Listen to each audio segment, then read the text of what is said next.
John Loftus is a terrorism expert and a former prosecutor for the Justice Department. John, good to see you again. Aswat is believed to be the mastermind of all the bombings in London. On the 7/7 and 7/21, this is the guy, we think. This is the guy, and what's really embarrassing is that the entire British police are out chasing him, and one wing of the British government, MI6, or the British Secret Service, has been hiding him. And this has been a real source of contention between CIA, Hold on, John. Justice Department, and Britain. MI6 has been hiding him. Are you saying that he has been working for them? Oh, I'm not saying it. This is what the Muslim sheikh said in an interview in a British newspaper back in 2001. Now, we knew about this guy Aswat. Back in 1999, he came to America. The Justice Department wanted to indict him in Seattle because him and his buddy were trying to set up a terrorist training school in Oregon. So they indicted the buddy, right? But why didn't they indict him?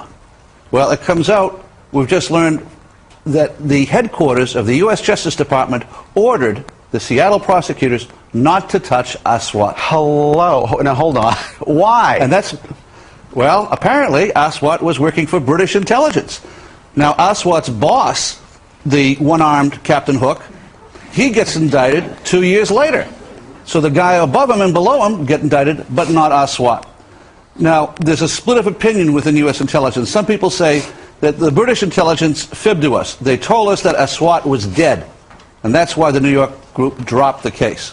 That's not what most of the Justice Department thinks. They think that it was just, again, covering up for this very publicly affiliated guy with al-Mujaroon. He was a British intelligence plant. So all of a sudden, he disappears. He's in South Africa. We think he's dead. We don't know he's down there. Last month, the South African Secret Service come across the guy. Yeah, now the CIA says, oh, he's alive. Our CIA says, okay, let's arrest him. But the Brits say no again? The Brits say no. Now, at this point, 2 weeks ago, the Brits know that the CIA wants to get a hold of Haroon. So what happens? He takes off again. Goes right to London. He isn't arrested when he lands. He isn't arrested when he leaves. Even though he's on a watch list. He's on the watch list. The only reason he could get away with that was if he was working for British intelligence. He was a wanted man. And then takes off the day before the bombings, as I understand it? Yeah, and goes to Pakistan. The Pakistanis arrest him. They jail him. They jail him. He's released within 24 hours, back to southern Africa, goes through Zimbabwe, and is arrested in Zambia. Now the U.S., we're trying to get our hands on this guy. John, hang around. I have so many questions now. Oh, this is a bad one.